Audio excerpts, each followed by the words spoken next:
সন্ধ্যাবেলা রুটি বানাচ্ছিলাম। কর্তামশাই বাজার থেকে এসে আমার ফেভারিট জিনিস মানে আমার প্রিয় খাবার ম্যাগিটা হচ্ছে আমার হাতে ধরিয়ে দিল। আমি তো বেজায় খুশি, অনেকদিন পরে ম্যাগি এসেছে আমার জন্য। তো প্যাকেট খুলে দেখলাম এখানে 5টা ম্যাগির প্যাকেট আছে, কিন্তু তার থেকেও বেশি খুশি হয়ে গেলাম যে buy 4 get 1 free.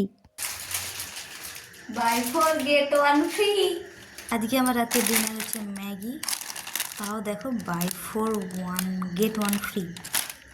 3 packet Maggi করব আমি। 3টা প্যাকেটকে কেটে রেখে দিয়েছি, তারপর গরম জল করে সেটাকে একটু ফুটতে দিয়ে দিয়েছিলাম। তারপর লঙ্কা আর পেঁয়াজ ভেজে তার মধ্যে ডিম দিয়ে ডিমটাকে হালকা ভেজে তার মধ্যে 2টো ম্যাগি মশলার প্যাকেট দিয়ে দিয়েছিলাম।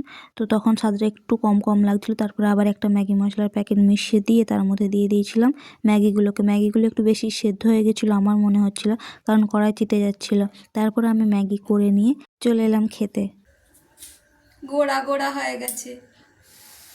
তারপর কর্তামশাইকে একটু টেস্ট করে দিলাম। টাটা, দেখার জন্য তুমি বাই।